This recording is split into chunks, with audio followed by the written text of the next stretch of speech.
TDP నేత సూరిశెట్టి సురేష్ మరియు అతని కుటుంబ సభ్యులు 5 మందిపై వైసీపీ నేత విజయ్ కుమార్ రెడ్డి అతి కిరాతకంగా దాడి చేశారని టీడీపీ జిల్లా అధ్యక్షుడు అబ్దుల్ అజీజ్ తెలిపారు. వారిరువురి మధ్య వ్యక్తిగత కారణాలు ఉన్నాయా, మరేమైనా ఉన్నాయా అనేది పక్కన పెడితే వైసీపీ నేతలు ఎంతటి దారుణాలకు ఒడిగడతారనేది దానికి ఇది నిరసనమని అన్నారు.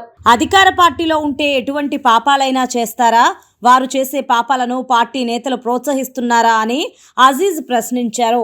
కావలి ఎమ్మెల్యే ప్రతాప్ కుమార్ రెడ్డి సురేష్ను పరామర్శించారని, హత్య జరిగిన వ్యక్తిని పరామర్శిస్తే సరిపోదని, చేసిన వారిని కఠినంగా శిక్షించే చర్యలు తీసుకోవాలని అన్నారు. తమ మనుషులు మంచి పనులు చేస్తే ప్రోత్సహించాలి కానీ హత్యలో రౌడీజం చేసే వారిని ప్రోత్సహించకూడదని అన్నారు. ఇలాంటి వారిని పెంచి పోషించడం మంచి సంస్కృతి కాదని హితవు పలికారు. కావలి ఎమ్మెల్యే ప్రతాప్ కుమార్ రెడ్డి ప్రత్యేక దృష్టి పెట్టి నిందితులను కఠినంగా శిక్షించాలని డిమాండ్ చేశారు.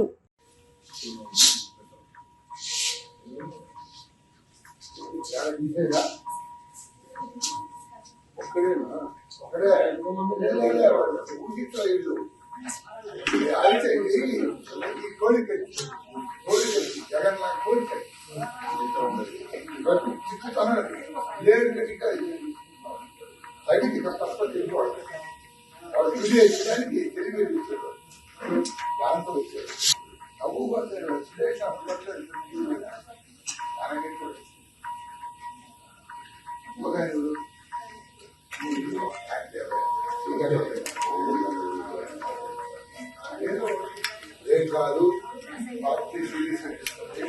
అంత ఏర్పాటు నారాయణ గారు స్పెషల్ చెప్పారు. ఏంటంటే ఏదో స్పెషల్గా పెట్టుకున్నాను దాని చూస్తాను అని మీటింగ్ స్పెషల్గా చూస్తున్నాను. ఇబ్బంది లేదు.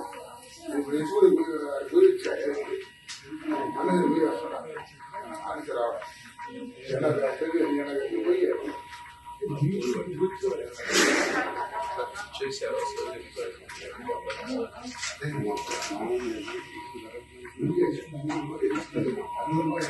నమస్కారం. సూరిశెట్టి సురేష్ తెలుగుదేశం పార్టీ కావలి నియోజకవర్గంలో మా బిఎల్ఏగా పనిచేస్తున్నారు.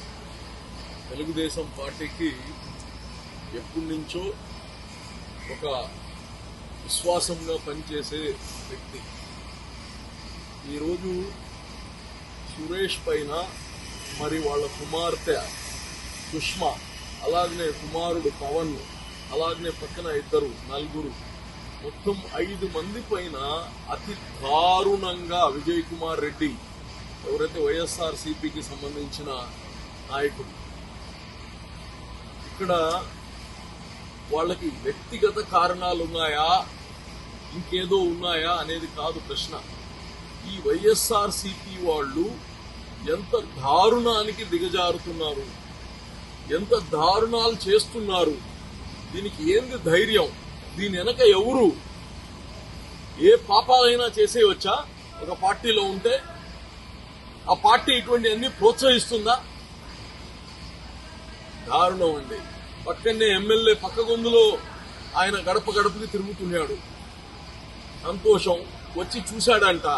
చూస్తే అంటే ఒక పక్క హత్య చేసిన తర్వాత ఆయన పోయి పరామర్శించకపోతే సరిపోదు. ఎవరైతే హత్య చేశారో ఆ విజయ్ కుమార్ రెడ్డిని, రామరెడ్డి, ప్రతాప్ రెడ్డి మీకే చెప్తున్నాం, ఇమ్మీడియట్ గా అతను మీ కార్యకర్త, నాయకుడా అనేది పక్కన పెట్టి ఇమ్మీడియట్ గా వాళ్ళ పైన ఎఫ్ఐఆర్ కట్టించి దీనికి కఠిన శిక్ష మరొకరు ఇంకోరు చేయకూడదు. ఏ పార్టీ ఉన్నా సరే దారుణాలకి తలపెట్టకూడదు ఎవరు గాని. రోజు 5 మంది చనిపోయేవాళ్ళు ఒక కుటుంబంలో. దారుణం ఇది. ఇంకా ఎక్కడున్నామండి? ఇవన్నీ వైఎస్ఆర్సీపీ వాళ్ళు అండదండలతో చేస్తున్నారు. ఎవరైనా మంచి పనులకి అండదండలు ఇవ్వాలి కానీ హత్యలు చేస్తానంటే, దొమ్మీలు చేస్తానంటే, రౌడీజం చేస్తానంటే మీరు ఇటువంటి వాళ్ళకి అండదండలు ఇవ్వడం కరెక్ట్ కాదు. ఇది మీకు అలవాటైపోయింది. వైఎస్ఆర్సీపీఏ పార్టీయే మార్చుకోవాలి, మీ స్టాండే మార్చుకోవాలి. ఇట్లా దుర్మార్గులందరికీ దగ్గర పెట్టుకొని పోషిస్తున్నారు మీరు. మంచి పద్ధతి కాదు. ఇమ్మీడియట్ గా దానిపైన కేసు పెట్టకపోతే ఎమ్మెల్యే గారు మీరు పక్కనే ఉన్నారు కాబట్టి, మీ నియోజకవర్గం కాబట్టి మీరు పూర్తి బాధ్యత తీసుకోకపోతే ఇంకా ప్రజలే మీ పని చూసుకుంటారు. మున్సిపాలిటీ ముసునూరు 14వ వార్డులో అతి దారుణంగా వైసీపీ నాయకులు సహకారంతోనే విజయ్ కుమార్ రెడ్డి అనే అతను సూరిశెట్టి సురేష్ అనే ఆయన్ని దారుణంగా ఒక ప్లాన్ గా కత్తి తెచ్చుకొని వాళ్ళ ఇంటికి గొడవ పడి అతి దారుణంగా పడవడం జరిగింది.